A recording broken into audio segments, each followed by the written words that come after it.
Mark, thank you for coming in. And of course, you've been on the earlier collaborative practice, and you're coming in again tomorrow on community mediation, the US experience, right? Yes, tomorrow. Yeah. Perfect. So what I'm going to do is just before you tell us about yourself, give me 2 minutes to just talk about the conference, because that part of it, I told you why I do that. Because Martha, who was in the neurodiversity and mediation, she's autistic. She said, look, we like to know what we are doing. What are we doing here? Just a little structured approach. And you don't, I mean, I don't introduce all these things to people. So I said, let us talk about the conference just a little bit. So I'll just take that 1 minute. Lisa's also here up till she joins. We'll just do that. So basically, the World Mediators Conference. So Lisa, I'm just talking about the conference for 1 minute, and then I'll just ask you people to talk about yourselves. I'm just giving a little introduction. You know why I give that. I just told Mark why I give that. So basically, the dispute resolution revolution, the mediation vision 2026 for that, where we are going in terms of evolution of mediators and mediation. So the World Mediators Conference, 18th May to 30th June. Opening session on 18th May by Ken Cloak. Must watch it. It's on YouTube. If you go to my LinkedIn profile or Facebook profile, you'll find the schedule. Please have a look at the schedule. There is lots that is happening and has happened. So on the schedule, you'll find the link to the YouTube recording, all the topics and everything. And of course, you can go through it. Lots happening up till now. We just reached here, which is here, cultural perspective. So this is only number 25. There are more than 70 sessions, so have a look there. And let me not take you through all that. So that's about it. But also, do you know, Mark, that on the sheet, I don't know you people whether you share those the posts and all. So one is, of course, the YouTube link, which is there. So you can obviously go there. You can share that also. Then on the other sheet, there is the social media posts. So you can click there, and then, of course, confirm yourself as speakers also in the session that you are part of. So you should also do that. Not enough people share them. That's the only issue. So I think that's okay. Lisa is coming. Lisa, are you there? So Mark, we're talking about family mediation, a cultural perspective. I am here. So, okay, so Mark is just going to tell us about himself, then you can tell us about yourself, and then we'll take it from there. Right? Okay. Perfect, Mark. So Mark, please. So good morning. It is morning here in Connecticut, where I live and I practice. I've been practicing mediation for about 40 years in one capacity or another. Started out working with the court system in the family court, having done about 8 years in the family court. Hi, Andrea. Got my law degree, and since I've been in practice for over 30 years, I've been working as a private practitioner lawyer and doing mediation as part of my practice. I'm also teaching law students about mediation. So the idea of cultural perspectives is something that's important as much for my teaching as much as for my practice. And the other thing I've been doing lately, pretty much devoting my practice to, is collaborative practice, and primarily in the family law area. So that's a brief description of what I've been doing. Perfect. So Andrea, of course, you know Mark. Do you know Andrea? We haven't met. Okay, Lisa knows her, but Andrea, that's Mark. Hi, Mark. Pleased to meet you. Pleased to meet you too. Mark has just told us about himself. You'll go back, you'll have to watch the recording, and then you can find out about Mark. Now you can't now. Apologies, Mark, for being late. I just was coming from one meeting through, so I thought I would have been on time. So apologies for that. It's perfectly all right. Andrea, you're changing the world. That's perfectly all right. When you're changing the world, you have to be busy. So we have no problem with that. One little tiny step at a time. Yes, I keep saying one small step for. What do I say for sharing my post? One small step for you, a giant leap for mediators, mediation, and mankind. So that's exactly what you are doing. So what we do is, Lisa's just going to tell us about herself, and then we'll come to you. Just whatever, as much as you want to tell us about yourself. Yes, Lisa, please. Okay. I'm Lisa Singh, and I have been in mediation since 1995. And I started with community mediation. I continue to be very much in the community mediation field. But through community mediation, I've also done a lot of family mediation in divorce and child protection mediation, elder care, with a range of different mediations. So that's my experience in a very quick nutshell. And I do have a PowerPoint. Very nice. That's good. When Lisa's organized, it's a different concept altogether. Yes. Yes, Andrea, please. I suppose, compared to Lisa, I'm just really at the beginning stage in comparison. I came into mediation in 2018, and I had worked in, I suppose, in the finance end of things for many years, and then went into mediation and caught the bug, if that's the right way to put it, and realized that mediation had the power. It changed me. So I felt, well, if it's going to change me, there's a possibility it can change so many other people. So if there's one thing worth doing in life, if it can help change people I suppose for an easier, not even an easier life, for a more fulfilling kind of life and better relationships, well, this was definitely a route that I needed to follow. So that's what led me on this track. So I did a master's in mediation and conflict resolution, and I haven't stopped, I suppose, since. I just, I'm passionate. It's my passion. Vikram will tell you, it's and I suppose as many people as I can reach, I will. My area of work is a mixture of family and small organizations, but mainly family. And I work within family groups as well, and help them look at what their conflict system is and help them develop a new system over a number of weeks. So it's a program. I work with families, and I go in and I help them develop a new system for communications and facing their conflict, and as well as dealing with separating couples. So I suppose that's me in a nutshell. And I'm always very grateful to Vikram for holding these conversations and giving us an opportunity to share our knowledge. So thank you again. Thank you, Andrea. And Andrea is not telling us. She's actually doing lots of good work, connecting people all over the world. She did something for the Ukraine. She had some mediators from Ukraine and Ken Cloak. She had that session. So she's doing wonderful work. And of course, she keeps coming in and giving us her time. So that's really nice of her. So Mark, do you want to start? Family mediation, a cultural perspective, wherever you want to take it, then we'll then yeah, please, Lisa, then we can come to your presentation after that. That's okay with you? Yeah. So, the origin of this particular topic arose when we were having a conversation with a young woman who's now in Iran, originally from Afghanistan, who's studying there. And we were having a conversation about some of the issues that arise, that she has observed, that may arise in the culture where she's living, within the Iranian culture. And it gave rise to a very fertile discussion about how parents see their roles as parents, how husbands and wives interact with each other, the extent to which family members see that perhaps the culture might put the mother perhaps more in charge when it comes to certain aspects of the family, whereas the father may be in charge with other aspects of the family. And that discussion sort of prompted this session now to talk about how culture sort of intersects with family mediation. And some of the work that I've seen done in this area is quite well developed. There was a study some time ago of some of the different cultures in Canada. And the authors of this particular study asked not only the mediators in Canada, but also people from certain cultural groups about what might be important to them in terms of this question of competence of a mediator.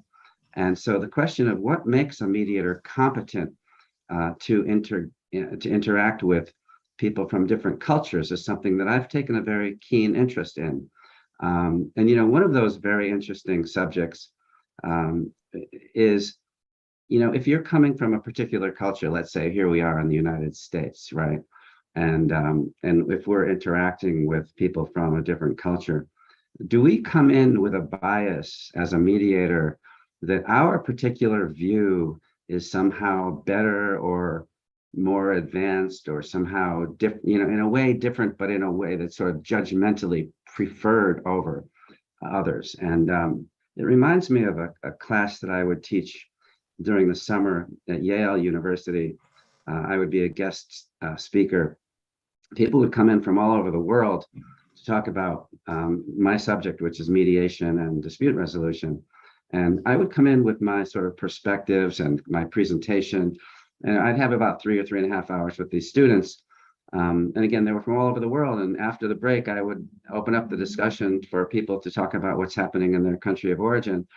And I would find that they were far more advanced in many ways than the things that I thought that we had such a sort of a lock on as being sort of the preferred experts, or how we thought things were done in a particular way. That people from different parts of the world had really developed some very fascinating and interesting ways of addressing mediation, conflict resolution, and so forth. And of course, there's always the problem of the terminology. You know, do we use the term mediation or do we use the term conciliation? And forgetting about the term differences, I think when we talk about mediation, we're talking about a process that empowers the parties to engage in their own process of conflict resolution. The theme of this being self-determination, and the ability of the mediator to interact in a constructive way with people from different cultures, and in many ways, regardless of the culture of the mediator. So that's kind of the origin of what got this discussion going. And I have a little more to say about how that study went from the Canadian perspective, but maybe I'll pass it over to Lisa or to Andrea to expand upon their view of our topic for today. But what Huma said, Mark, you did not tell us about what Huma said. Huma said that in divorces in Iran, the dogs or the pets are given more importance than the children. So that is where I think that is what struck you at, as I could understand from that meeting, that it was a shocker for you, I think, for just the fact that something like that can happen. So the whole idea is, let's just see what happens in various cultures. But I mean, culture is, of course, that by itself is a whole discussion, what culture, because there will be within the US itself, within your own state, there will be different cultures. So we don't even have to go internationally. That's why we went ahead with this. But of course, Andrea will get the Irish perspective and other things. So Lisa, you want to take us through your presentation? First, I just want to say, because I always forget to put this on the table, especially for this topic, that my degree is in intercultural communication.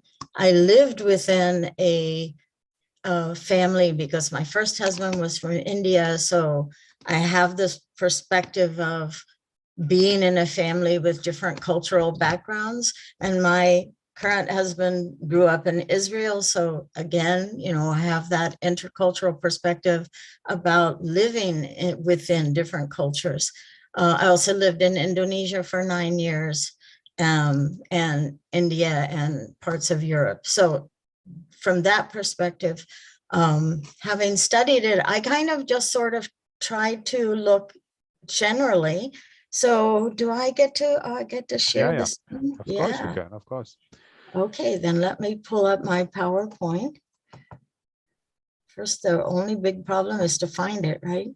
But Lisa, Jane is joining us whenever her audio is not connected yet. But if she does, maybe I can introduce you to her and to myself also, because I haven't met her before. Do you want me to wait? Yeah, no, you can go on if her audio is not connected, because she's in Kenya and sometimes I think signal is an issue there. So okay. Whenever audio connects, I'll let you know. All right. So here, family mediation, the cultural perspective, right?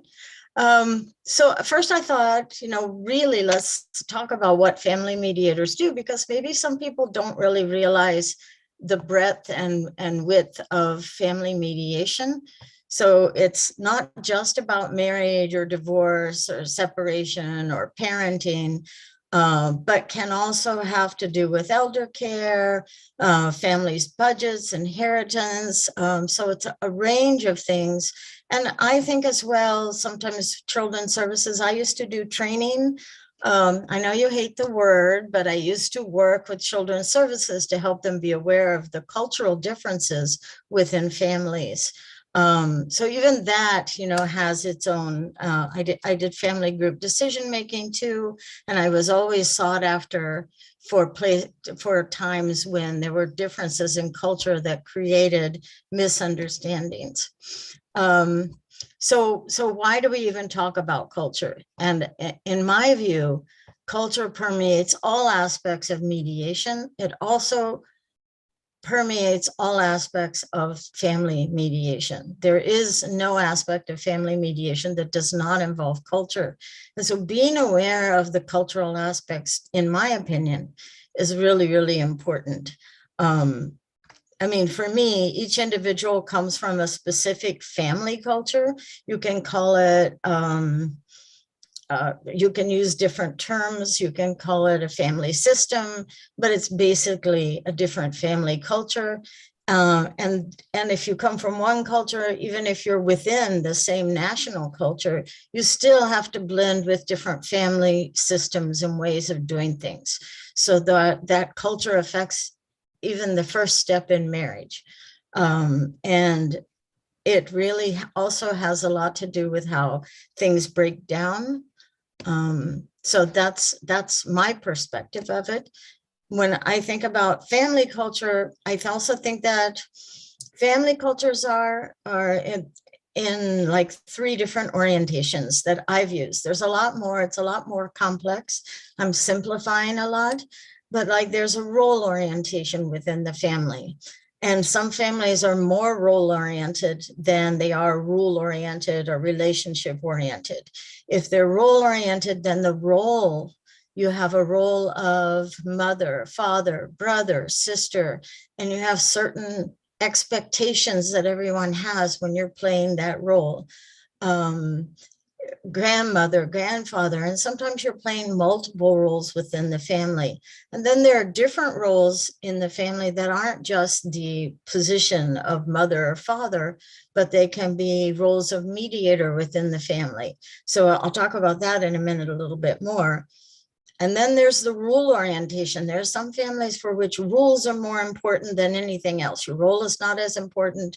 Your relationship is not as important, but do you follow the rules in the family? And if you follow those rules in the family, that orientation is important. And then the third is relationship orientation. Relationship orientation is usually less hierarchical within the family and more egalitarian. And it's more about building the relationship. And if you're interested in building the relationship, then you have a whole set of behaviors that go with it. So, so that's a simplistic view, but I mean, families are complex. And so for me, when I'm mediating, I'm looking at what are the cues of the different orientations that they might have. What was it that might have, be the problem? Because if you can identify that, sometimes to help them identify that, sometimes you can bridge some gaps and create some understanding. So in the role orientation, I mean, there are positive roles like the caregiver, and again, I said the mediator, the supporter, but then there are negative roles. So we have the dysfunctional. So for each of those, we have the functional that helps things work well, but also the dysfunctional and the negative. So sometimes there's a role of the hero, somebody who will break things down so they can come in and save everybody. That's the hero in the family, or the scapegoat. We have, which I find in a lot of dysfunctional families when I'm mediating in family mediation, there'll be somebody that gets blamed for everything that goes wrong. Maybe they didn't do it, but you did something wrong, but it's their fault. It's always somebody who's the scapegoat. You have the lost child, the person who's invisible within the family. The family doesn't see them. They're there, but they're never seen. Their whole action isn't seen. Or sometimes you have the clown or the mascot. So those are like negative roles in the way that they're played out. Like it can start with a positive humor, but then end up with somebody that always has to be clowning around because they can't take responsibility, maybe. And then in the rule orientation, you have these rules like be respectful, pick up after yourself, and all those rules that we expect family members to have. But then in the dysfunctional part of that, we might have denial of problems. People who don't want to, okay, something went wrong, we're not going to talk about it. There's no way, we're not going to talk about it. And you can't resolve it because they don't want to talk about it. And they run away from that they have that conflict style of avoidance. Silence sometimes can be effective, but silence sometimes can be something that creates dysfunction in the family in the ways that, instead of actually talking about something, it's just shut down by silence. And then rigid and strict rules that are too strict. Those are another issue within families, and you can look for those things when you're working with families. And then in the relationship orientation, the positive relationships are supporting one another, working like a team, providing that, positive feedback. But negative roles are when you try to form like a clique, like when one member becomes the scapegoat, or when there's improper intimacy in the family. I said that so politely, right? Yelling and screaming. Also, negative ways you have of communicating with one another, calling people names, shutting people down. Those are negative relationships. So those orientations, to me, those are the things that affect what we are doing as mediators when we're working with families. Like in an elder care mediation, sometimes we see these negative communication styles going across because people are in stress. And so how do we deal with those, and how do we recognize those and find ways to deal with those effectively as mediators? And then now we talk about from if you have a different country of origin or a whole different, cultural, national culture. So what happens with conflict when you have two distinct cultures, which are very diverse, even more diverse than the family cultures itself? What kinds of misunderstandings and family stress can cause from that? I know, I made mistakes in my marriage early on, not understanding the culture, and that caused a lot of anger. And it's, so that breakdown can happen very quickly. And you also have immigrants, who are dealing with stress and culture shock, and what are they going through emotionally? When I mediate with immigrants in the US, this is what I see. They're going through the culture shock and stress, and they may come to that point in 1 or 2 years where there's not that much stress for them, and they can deal with the issues and problems more easily. But that's another issue that often comes up in family mediation. We find, actually, I have found that a lot of people end up in children's services losing their children when they're going through culture shock, because they are not their best. And I've worked as a CASA worker with a couple of those families whose children were taken away due to misunderstandings of how their culture worked, in addition to misunderstandings about their expectations in American culture. And third, because they are themselves depressed and going through culture shock. So they're not behaving in a way they would behave if they were used to the culture. So there are just a few dimensions or aspects of culture that I threw out, but there's a lot more because I could talk for hours on that.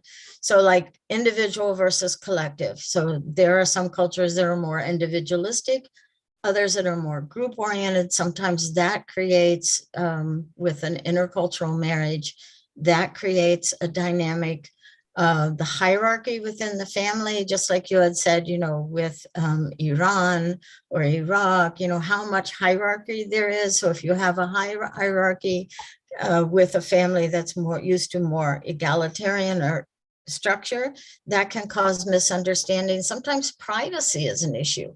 I've seen that privacy can be a big issue because what we keep private and what we share is very cultural. And that can cause some breakdown, because even within the family, what do we allow to be private and what do we share? And then also the family structure, nuclear versus extended. I mediated a case in Dayton with a family from South America. And when the mother-in-law moved in for the husband, he couldn't take it. He wasn't used to that much intimacy with the mother-in-law, and that the mother-in-law would live with them forever. That wasn't something that was within what the structure that he was used to. He was used to a nuclear family and not this extended family. So that created issues and problems for them. Okay, so I thought I would also give a case study very quickly. So for me, so one case that I mediated, there was a husband who was American and he was having trouble finding a wife. So he went shopping in India. Say that. You're not supposed to use those words. He got a mail order bride, kind of. He found somebody to connect him with a woman in Punjab, and they arranged the marriage for him, and he got married and brought his wife over, and took a while to get all the paperwork and things like that. And when she arrived, she had huge culture shock. She was not ready for living in this country. And he was what I call an extreme individualist. He was someone who really took individualism to the extreme in this country. And, you know, he lived out in the country where nobody else was around, in a very unique home. And for him, you know, being independent, being self-sufficient was one of the most important things he could do. And then his wife, she was on the opposite. I'll show you kind of, she was in the opposite. So if you take, like, this is country, this is America with individualism as the center. So he was way over there at that X, that's him. And she was in this more collective culture, Indian culture, and she was more group oriented than even many Indians. She was more about being with people all of the time and being with groups. She could not adjust to life in his home away from everybody. In fact, she was scared. She wanted bars on the window, because for her, if you live out in the country, then you're going to be attacked. You're more likely that somebody will come in and steal things. But if you're in a group, you're safer. That was her feeling and her belief. And for him, it's safer, you know, he felt it's safer to be out in the country. You don't have to worry about people. So they had views that were so extreme that was pulling them apart. And they had only been together like 2 or 3 months, and things were falling apart. She walked out and got herself a job in a restaurant. And so they came to me, and I said, okay, let's look at this. So I listened to them. What I did was I listened to them first, and then I gave them both education in how cultures work and what their different cultures were. So much that I do, because I work with people changing cultures. So I sat down and gave them about, I think we worked for about 3 or 4 weeks. So more than, you know, I would say it was more than 2 weeks of training. I'm sorry I'm using that word, trying not to, but it was education. And we talked about the cultural perspectives, and then they came to understand how their culture drove how they thought. And that really helped them come together. And then I mediated it. After that session, those sessions, then I mediated it, and then she moved back in. He agreed to build bars, and they started their life together a lot more effectively. So I felt like that was a successful mediation, but to me, that was a good example. So that is it. I'm done. Great, Yay. Lisa. Great. I think you got a PowerPoint. That was the greatest part. Okay. Well, now the thing is that Jane is on the road, so that she's saying it's very noisy. So I'm not going to introduce her. Otherwise, but she's doing wonderful work in Kenya. That's all I can tell you. And maybe she'll come in again when she has. Maybe there will be less noise. Nanchang has become really passionate about mediation. He's in Nigeria. Our young, passionate person about mediation. So Nanchang, you want to quickly say hi to everyone? And that's a quick hi, okay? Nanchang, how fast? You can unmute yourself and just say. Come on, Nanchang, how fast can you unmute yourself? This is quickest draw. I see. Hi, everyone. Okay, so that's Mark, that's Lisa, that's Andrea. Okay. Yeah, And, Good after that, morning, afternoon, or evening okay, to so you're all going. of you. Okay, so you can listen in. If at any point you want to come in later, please come in. So I'll just Is put you that on mute, back on mute, so you can listen. So basically, I think Lisa, the important part, I think, of course, we'll discuss it as we go on. But the important thing is that culture aspect, that Indian culture doesn't exist. Let me tell you. I've lived here enough. I just found out that we've gone to 1.3 billion people. So there is no real Indian culture. But of course, it's nice to, of course, when you have all these trainings, we talk about that Indian culture, but there is nothing like that. I don't think there's a Nigerian culture or a Kenyan culture or a US You culture or have an to Irish go culture. through, nobody says this is what it is because that's stereotyping. You'll have to understand the philosophy, which does not say there's any one culture. So, don't make assumptions about what I'm teaching. No, you That's said what I'm Indian saying. culture. You said Indian culture. So I'm just saying that Indian Doesn't culture say as a. Indian culture, but Indian culture has some similarities and differences. And look at that curve. It doesn't say it's any one thing. Oh, I'll tell you, we'll talk about it later because I want Andrea to We'll talk come in about it and later. we'll discuss it. Yeah. Yes, Andrea, please. I think for me, listen, Lisa, I absolutely loved your PowerPoint presentation, and working with families, a lot of what you had on that is very much what I've come across. But then going back to Mark on the biases, I think we all have a bias, and we all have a bias because that's our experience of growing up. That's what we've lived with. That's what our brain remembers, even if we think. And I think as a mediator going in, it's about acknowledging that bias, or when it comes up to say, actually, I give you an example. I was doing a mediation recently, and so I was an Irish mediator. I was mediating a couple, both from who neither one was Irish, both two different cultures, had come from different countries, but met in Ireland. So we 3 cultures in the mediation room. And some of the things that came up for me, I had to kind of check in with myself, because I went, oh, that's a bit strange. And it was only when I went back and I did some reflection on it, I was going, it was strange to me because it wasn't the experience I'd had growing up, and it was a different culture to what I had.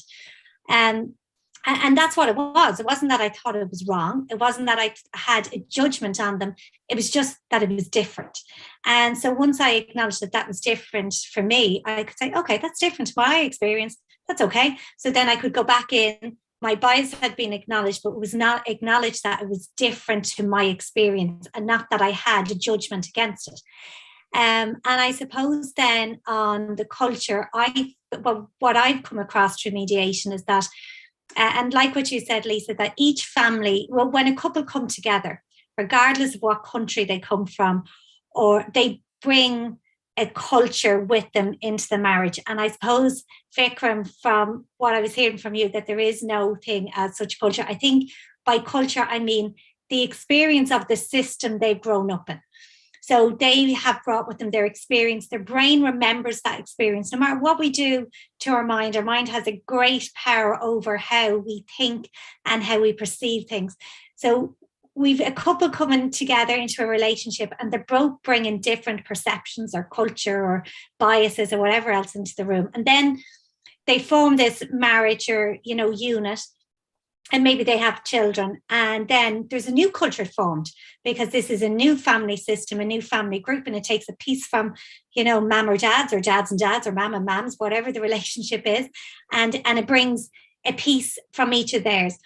But I don't know whether you both have experienced this in mediation. What I have found that when conflict comes in families, people, even though they've formed their new culture in this family unit, if they're maybe 10 years, even 15 years down into the relationship, and conflict gets, you get to a stage of chronic conflict where they can't seem to kind of come to any sort of reconciliation and need a mediator. And what has generally happened is they've reverted back to their family of origin and how they've conflicted. They forgot about the new system they built up. And so you have to kind of bring them back into that unit and bring the children into the conversation. I don't mean physically bring the children into the conversation, but focus on the children and the unit. And suddenly then they remember the stuff that they'd agreed that they wanted for their children or they wanted for their family. And so they come back into that new culture that they have formed together. So I think culture is, to define it for me is it's your experience and your experience within the system. So depending on, so say if you live in Ireland, we've all experienced something living within the system that is the political and the social system that is in Ireland. In US and different parts of the US, it would be the political and social system that you've grown up in, the state that you've grown up in. And Vikram, in India, is it 1.3 billion? In Yes. each little area, there would be certain things they would do the same. And I think that is the culture. It's the things that we do the same in the system that we're in. But then we have, what I'm trying to say is that we each have more than one culture that's part of us. We have the culture of our family, we have the culture of our society, we have the culture of the people we come into contact, and each of those affect us in some way. So I think it's very complex. I think it's multidimensional. And I think it takes a really open mind when you go in to mediate in mixed cultures, and be that, place of origin, family of origin, wherever it is. And it's about understanding the importance of that culture and what significance certain things play in that culture. So, maybe, it could be religion, or it could be that, mommy plays a traditional role. It could be that daddy's the breadwinner. And why is that important? What about that's important? So maybe, daddy being the breadwinner, if he comes from a family where, you were seen as, when he went out and got his first job, he got loads of praise from dad. So that felt good, and that meant he was doing what was right in this world. So he's been given the message that being the breadwinner is what makes him important. So, there's that. Now, I'm not talking just about men. I'm talking about women. I'm talking about everything. Like, we need to understand why those cultural things are important to the individual. And then I think we can open the dialogue. Well, I tell you, Andrea, why I was saying that to Lisa also. The thing is that how do you, first of all, forget Indian culture. That's like, doesn't exist.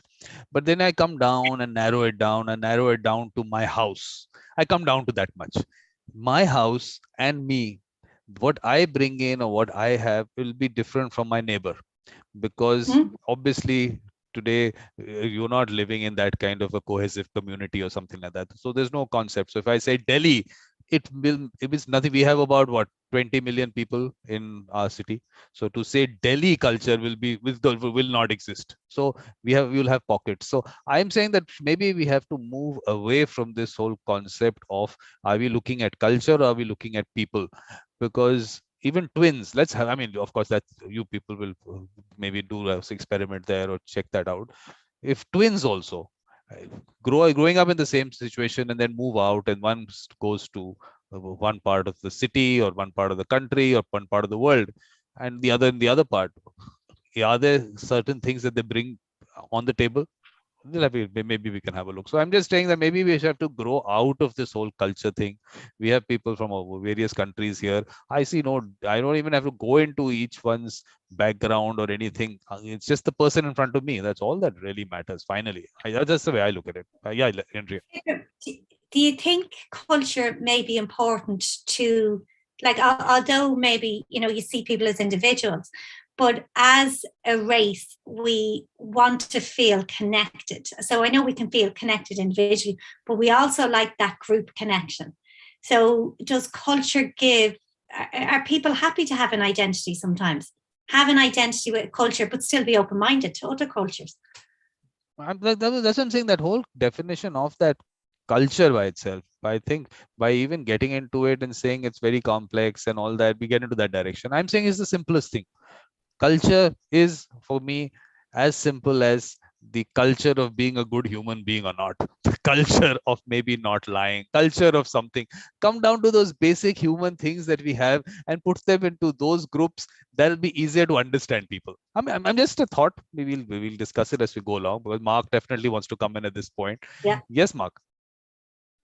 So I was reminded when Andrea was talking about the idea that a person from a particular culture might revert back to early learning from their childhood or from whatever culture they came from. It reminds me of what Daniel Kahneman talked about in terms of system 1, system 2 thinking. He won a Nobel Prize for behavioral economics, and his idea is that we are so driven by this sort of unconscious system 1 thinking, and it's harder for us to engage in the sort of system 2 thinking. And it's sort of what I was hearing, Andrea, when you were talking about that, is the system 1 that the person learned in their childhood, in their original culture, took over when it was hard, when the conflict happened, right? The other thing I was very interested in when I was listening to Lisa, I was reminded that, and Lisa was talking about specific roles that people might play or specific rules that people might be participating in. And Ken Cloak made this wonderful comment that conflict is the sound made by cracks in the system. And so these specific rigid rules and roles, if they're going to be changing, and we step into the situation where people are now in conflict, does it sound like the conflict is because the roles are being challenged or the rules are being challenged in this sense that we are now in mediation addressing that? And the other thing I really also appreciated about Andrea, what you had mentioned, is the idea that you need to reflect. You know, Michael Lang was one of the really brilliant people who participated in at least 2 of the symposia. And he's very much plugged into this idea of reflective practice. And when you talked about reflecting, so much of what Michael Lang has been teaching for all of his entire career is about reflective practice. And I think that you really triggered for me the idea that, yes, we might see something that's seems a little strange. So we need to really reflect, you know, so why do we think it's strange? Well, maybe we think it's strange, but maybe it's just a particular aspect of what's going on with that individual. And then the final thing that sort of I was triggered by is in Lisa's description of the case study where the husband was this rugged individualist and the wife was more from a larger culture. There's a tremendous amount of work that's been done in the area of attachment theory. And idea of attachment theory is a person who grows up as an individualist has a certain attachment style. And it may be because they weren't so close to the mother, let's say, right, when they were being raised. The other spouse in a particular case may be more of someone who is more interested in closeness, and as Lisa was talking about, being from a collective culture and all. So we often find that one person is sort of like, it was described to me as one person is more of an island, right? I'm okay alone as an island, as that my attachment theory is I don't really need to be attached too much. The other person may be more of the sailor. The sailor is sort of always going toward the island, where the island sort of doesn't really necessarily embrace the sailor. And so you have this idea of people have different theories of how they interact with each other. And as mediators, we often encounter those attachment styles as much as anything else. And so anyway, those were some of the thoughts that occurred to me as I was listening. And I really appreciated, Andrea, what you said, and Lisa, you know, the way that you've approached these things. So let me tell you, Mark, that first of all, Andrea's part of Michael Lang's reflective practice group, the Irish group. And Michael was on one of, I started something called Mediator Reflects only with him, but of course he hasn't got time to do more of them. But we actually had a session where Andrea called in her practice group people from Ireland, and they actually did what they would do in a meeting. one of their meetings. So that was for, I think Michael says that's the first time it went out on YouTube, what they were doing, but otherwise it's in closed rooms. And I told him, please open it out because other people should benefit from what you do. So that for sure. But I'm still saying, okay, maybe I'll keep saying this, or maybe I should stop that. But I am saying that concept of collective and individual societies, that's all changed. India has I mean, when people say Indian society is collectivist, you'll be amazed how individualistic people are becoming in a society. It changes. So where is it happening? Where those changes are happening? All that aspect we don't need to get into. I'm saying maybe we have to move away from all that and just, Wait a yeah, minute. Lisa, First of all, I need to say something. I need to say something because I'm very upset, and because you have dissed, everything I believe in, and yet you're saying what I believe in. And what I teach people is that culture is diverse, that every individual, and that culture is dynamic and changing, and that there's research that says in general here, and that's why it's a bell curve. If you look at the bell curve, it reaches way far into it. And cultures are constantly changing and becoming individualistic. And yet at the same time, we learn so much of our culture in the first 6 years of our life from our parents, and we are influenced by the culture. It's not about that. It's about understanding ourselves. And that's what I do in a training, is say, here's what the research say, where do you feel you fit? If you feel you fit here, then that must be where you fit. If you feel you fit there, that's where you must fit. So if somebody says to me, I'm really group oriented, then they are, because that's what they told me. And the general bell curve is what the research says. That's where it is. It's about the more self-aware we can be. And that's what I do when I'm working with people. Become self-aware, because then you can say, this is what was driven me. These are the experiences I had growing up. This is what my national culture taught me. This is what this culture is doing. You can have more aha moments when you're within a culture if you're self-aware. You can have more aha moments when you're working with your people in mediation if you're also self-aware and aware of the dynamics and the way they work. But to say that I have defined Indian culture, that is an insult to me. Because I don't do that. I don't define who anyone is in their culture. I don't define what the culture is ever. That's just not what I do. No, it's very clear when someone uses the word Indian culture by itself, that's an issue, because of the fact there is no, how do you say there is an Indian culture? If you see how diverse we are, if you ever go out into our country, all the diversity. Cultures are diverse. No, I'm just saying, we're not talking about other. No, Lisa, we're talking about the fact that you said Indian culture. I'm talking about India. If you had said Irish culture, then Andrea would have told us about Irish culture. You said Indian. I'm here sitting here. I live in this country. But there are some general within that curve. There are some general, like, for instance, if you go overseas, you'll see that people from the same culture start to collect together because they have some similarities. They have that's what we're talking about. I'll tell you, good point. You've got a good point there, because if you go to Singapore, there is a little India there. Just go to that little India. You go to that little India. It has nothing to do with the India that I come from. It's a different India, because the people from Tamil Nadu, which is in southern India, went to Singapore. So that is a different world altogether. I am not familiar with that world as much as I should be. I'm not, because that's not part of the way. I mean, of course, the language is different. Everything else is different. You go to, say, London. The Indians who have gone there, that's a totally different set of India they've got from a different part of India. You go to Dubai, that's a totally different part of India which has gone there. So that's not what I'm talking about. I'm talking about new immigrants. No, I'm just saying. Talking about new immigrants, because there's a whole other thing about culture. When you leave your culture, you get frozen within that time zone. So if you left in the 1980s, you reflect Indian culture. If you were Indian or any other country, you reflect the culture of what your country was then. And then you adapt all these new cultures that are American, and you're something different. They don't adapt. Something different. Interestingly, Lisa, they don't adapt. There's a whole, there's a certain part from India, Punjab, rural Punjab, they went to Vancouver. They have taken, like you said, they've kept that 1970s Punjab. They live in that. They live in that. Now, anyone Exactly. else to even understand in India, they won't be able to understand what Punjab are you living in. It's a different Punjab. They won't even, if you say culture, they won't know what that culture in But that's why 1970. I said I didn't want to go there. It's so diverse. It is so I'm complex. making it I'm simple not for you. trying to deny it. I'm trying to say that it's very complex. But no one will say, you know, okay, you can't say, okay, I will go someplace and nobody will say I'm not American.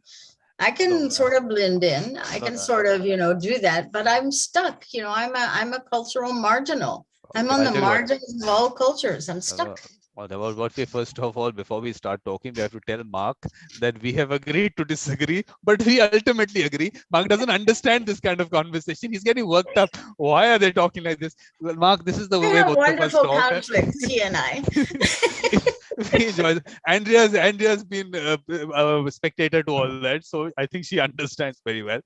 So, but Andrea, you want to come in? You want to something that you want to bring in? Yeah, no, look, I love the conversation because I think that's what it's all about. And I love when we disagree, because when we disagree, we kind of learn something new. And so, like, conflict is good. So this conflict is good because it helps us move on and it helps us learn new things and it helps us, understand each other's different opinions. So, yeah, no, I love it. And I suppose really for me, listening to this conversation, Lisa, I get that. I understand that element of self-awareness, and when people understand their values, and values are very often part of their culture, and they understand why those values are important. So it's gone back to kind of understanding why they're important. It's that self-awareness you taught about. It's like talking about the breadwinner and the carer. Why is that role important to them? And understanding why that part of either the family culture, the country culture, or the language culture, or whatever it is, why it is important to them. And then when they move, I mean, for to be an Irish person, there's Irish people all over the world. And we bring our Irishness with us, if that's the right way to put it, wherever we go. And like that, Lisa, you can see how sometimes you'll meet maybe 2 or 3 generations down, and they've been told about the Ireland that was here 3 generations ago, and they come and they're expecting that same experience, but it actually has changed. But I think, for me, I think when people travel and the idea of connecting to somebody from their same, say, culture or from their place of origin, it's about feeling safe. It's about being in an environment that they feel is familiar. And it's like when I spoke about, Mark brought up again about reverting back to your family of origin. You go back to what feels safe, and you go back. And so when we're traveling and we feel maybe a little bit isolated, we look for maybe the Irish club, or we look for, the Indian, community that's there, or, whatever it is, because it brings us back to that, oh, I feel a little bit of home. So it's that feeling of home. So is culture a feeling of home? It's something that's familiar with us. So I think, again, like I said, I think culture can be, it's so huge, and it can be talked about in so many different areas, like as regards language, activities like sporting activities, politics, environmental issues, the family home, relationships. Like it is so vast. I think it's very hard to actually just narrow it down into one thing. But I do think culture gives us a sense of belonging and a sense of home. And I think as human beings, like what you said, Vikram, we all want to be connected in some way. And sometimes it's easier for people to connect with something that's familiar than to connect with something that's unfamiliar. And I think that's why they go back to that. So I don't know, that's just my humble opinion. No, but I tell you what, and the thing is, one is, of course, the concept of culture. If there is some connection that people can create, that's a nice thing. But when we're talking about a mediation situation, to be able to understand in relation to putting it into a culture box or a culture perspective, I think maybe you might take it into the wrong direction. because of the fact that you will have your own understanding maybe. So you might think this, oh, in this kind of culture, this is what I should be doing, or this is what they should be doing, or this is how it happens. And we might be going into a wrong direction there. So I think to be able to understand with those 2, 3, 4, 5 people that you have in front of you, because obviously, first of all, they don't represent that country for sure, and within themselves, how they have moved, like I said, they could have come from that 1970s Punjab into a place, or they could have been coming from a certain part where they've totally gone beyond that. So you would not know that. I mean, that's something that you won't be able to get into also. So I'm just saying that if we can move a little bit away from that and from the individuals that are in front of you, because they're unique individuals, unique dispute, which I keep saying. Yeah, Andrea, you want to Vikram, I think I do get totally what you're saying, and to see everybody as an individual, and everybody is separate to, say, their culture, and not to kind of have them stereotyped. But I think also as mediators, when we go into a room and there is, there may be different cultures present, or there may be different belief systems, whatever it is, we have to acknowledge that, and we have to understand it, and we have to use mediation to understand it. Because even though you as a mediator might be coming in and saying, I see these two people as individual, I'm an individual, maybe they don't see that. So as a mediator, we're there to facilitate the conversation.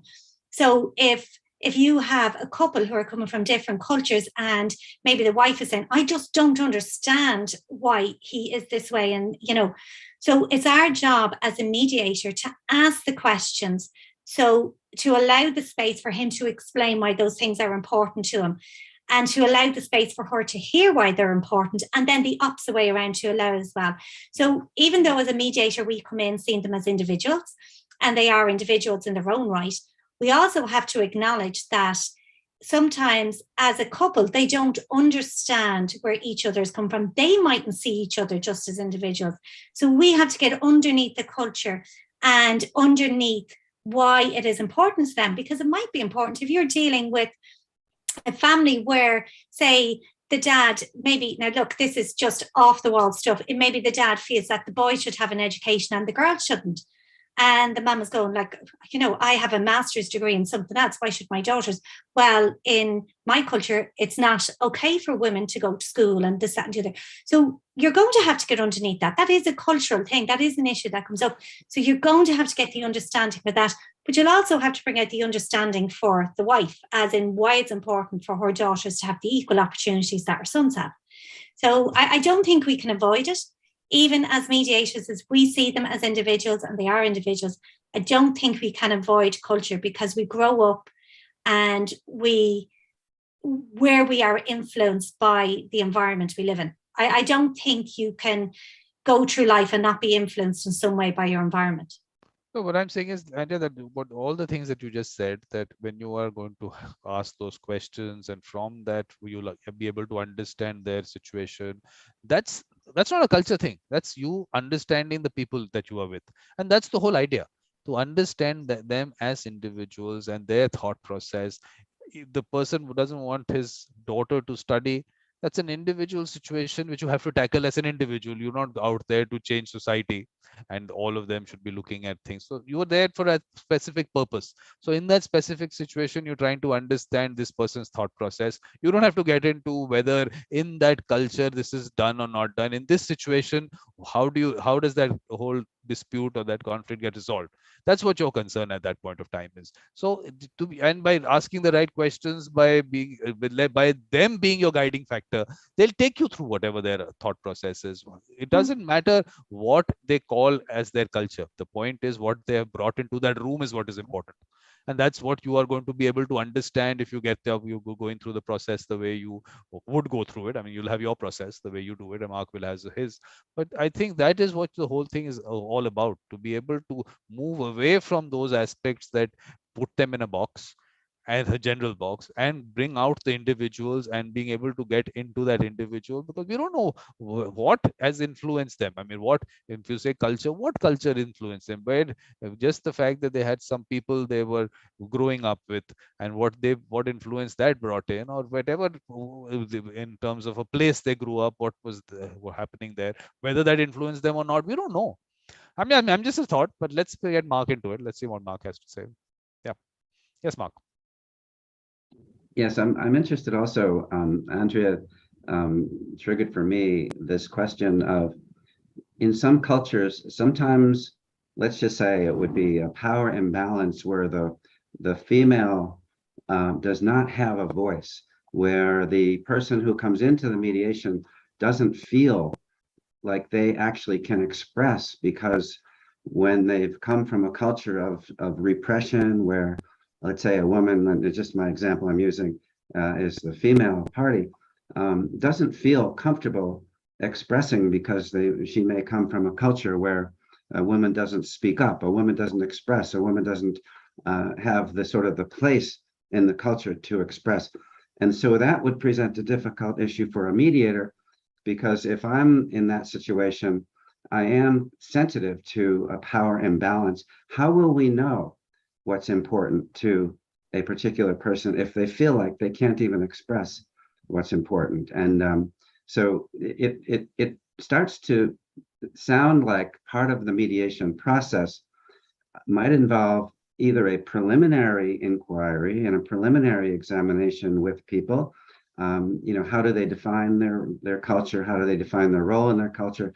Do they feel comfortable participating in the mediation? And then during the mediation, should there be a possible opportunity for people to express maybe separately in a separate caucus? And this gets us into other theories. I know that there's a theory of mediation that says, well, we shouldn't be caucusing with people. But in this particular example that I'm raising, I think it would be an appropriate mediation practice to separate people, to talk with them separately about, are you having difficulty expressing certain things that are important to you? And it might even cross over into something like a risk of abuse, or a person being exposed to physical abuse. So I think we have to be careful as mediators to be open and aware of what's happening in relation to these kinds of power imbalances. What it also threatens is this whole idea of neutrality. I know Bernie Mayer has written a whole book about, the neutrality trap. But the idea is, we do want to try to preserve our neutrality while simultaneously empowering people. So does the idea of empowering mean that we step out of that neutrality role for at least the opportunity of helping a person to feel more like they can express themselves? So that was something that came up with me, Andrea, when you were talking about, some of the questions of culture and what you might be walking into the room that we may not even know yet before we encounter them, Yeah. Mark, for me in my practice, before I meet with any couple jointly, I always do a pre-mediation. So I will have an extensive conversation with both parties separately. And, I will ask a certain amount of questions to kind of establish where the power is. So I might ask a question about, finances, who looks after finances, who takes, what is your role in the family? We look into that role and, maybe look at, how has conflict been handled? How do you handle conflict in your home? And just to get, I suppose, an understanding of where that person is in the relationship. And where if there is a power imbalance, because sometimes you might get somebody says, well, the other person looks after all the finances, and initially you might think, oh my God, there's a power imbalance there. But then the next breath they might say to you, but I'm happy with that. I hate the finances. We decided years ago I'd look after this and they'd look after that. And so then that's not a power imbalance, that's choice. That's a choice that has been made. So for me, before I'd ever go into a joint mediation with a couple, there would always be a pre-mediation with each individual first. And that would be extensive. So I would spend nearly more time at pre-mediation understanding the parties that I'm going to bring into the room together before I actually bring them into the room. And I think we owe that to the parties that we're working with. So, and I'll always ask, is there something you don't want brought into the room? Or, or is it a thing that they need to give you a signal during mediation, that's not obvious, to let you know that this is actually no longer safe for them or something like that. Yeah, that's why I'm saying that basically you have to understand from those people, and they will however you do it, I mean, that's your way. But I think that's the right, I would think that's the right way to go about it, because otherwise you might go in the wrong direction, and then finally getting them together might just not be the thing. It might go the other way. It just might maybe take them maybe enhance some differences which were not there, just because there was something in your mind in relation to the culture, and you thought, I mean, these are thoughts that I have. People, of course, will have your thoughts. So if there is anything, Mark, that you want to come in for, because I don't know. Yeah, I was also interested in when I did some training with the transformative process, which is very much about not directing people where to go. It's very difficult for anyone to sort of not establish some evaluative sense of where people should go.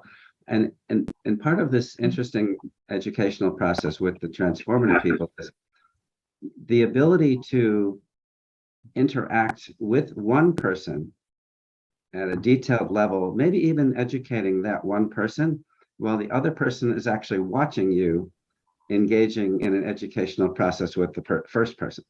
So if you can do that as a mediator, to be able to educate a person in the presence of the other person without looking like you're siding or stepping into that role of helping or advocating, that's a real skill to have. And I started learning that with the transformative people, because so much of their process is about the skill set of a mediator who can listen intently and follow some of what the client is saying, to the point of even engaging them further in a conversation that goes on a little bit longer while the other person is watching, and the other person simultaneously will get a sense, well, maybe my turn will come when the mediator will turn to me and do the same thing.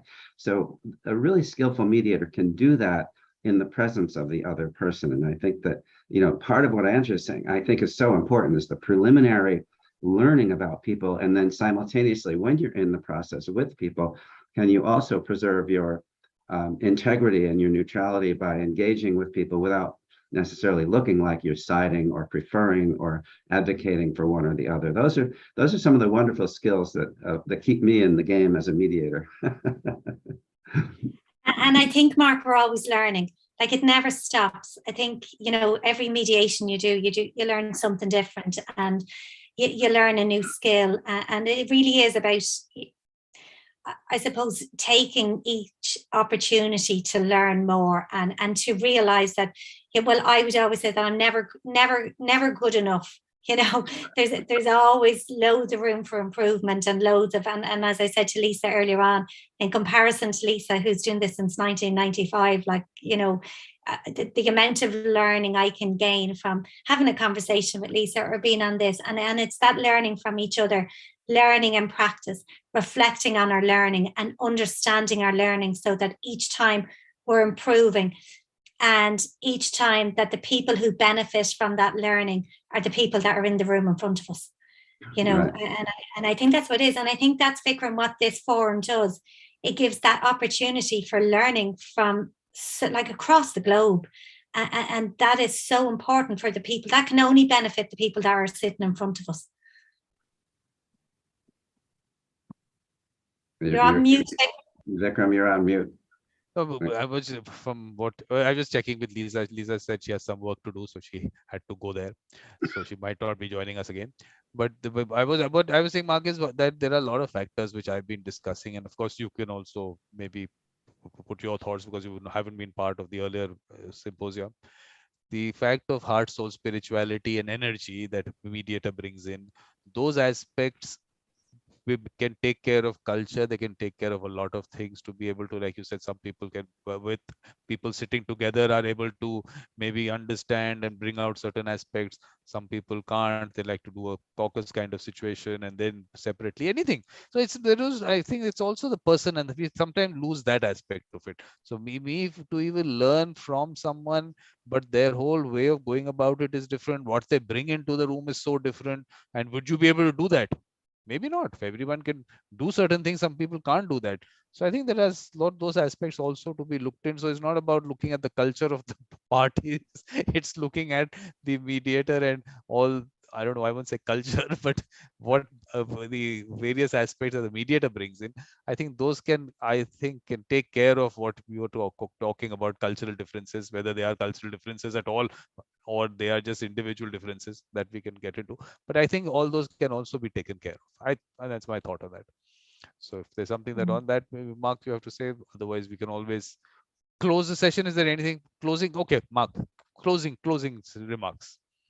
So following on what you just said, Vikram, I think it really is so important that an individual is comprised of so many things, right? So it's whatever their cultural background may be or what they might bring into the process. It's the relationships they have, the education they have, or the prior experiences and so forth. So when we engage with people and connect, as Andrew would say, we're in connecting with a whole person. So we have to be whole people to be able to do that as well, to try to sort of bring in our whole selves. And I really do appreciate, as Andrea mentioned, these opportunities for learning, because every time I engage in a discussion like this, I learn something different. I might learn something about how another person may approach a mediation, or how it might help me the next time I'm involved in a mediation to say, oh, I remember Andrea said this, and maybe I'll try this particular approach. So I totally do appreciate this whole entire series, Vikram, that you've created over the past several years to help people to be engaged in ongoing learning. It's really wonderful, and I do appreciate it. And this is the first time Andrea and I have ever met each other, but I feel like I know her already. That's the thing, Mark. That's the point. The people I bring together, everyone will think that they've known each other for a long time, because that is the whole idea of curating the right people. So that's what the important part is. Yes, Andrea, some closing statement. I think for me, the closing statement is, as mediators going in the room, the importance is about building connection with the people in front of us. And sometimes that means understanding what they bring into the room with them. And that may be their culture, that may be their perceptions, that may be their experience of conflict in their family of origin or within their family unit. And so it's about providing the space to allow for that. And I think then, as a mediator going in, we have to recognize that we bring a certain amount into the room with us, and we have to acknowledge those things. Ken Cloak actually has, I think it's in Mediating Dangerously. I can't remember. I'm hopeless for remembering quotes exactly, but it's basically that if we expect participants to take their mask off in the room, we must take our mask off first. So like what you said, Mark, there, it's about bringing our whole selves in. If we are going to be working with the whole selves of the parties, we have to bring our whole selves in. And I think part of that is, how we've grown up, how we've lived, how we've experienced life so far. And that's why some mediators suit some parties and some mediators suit other parties. And we're not everybody's cup of tea. And I think that's okay.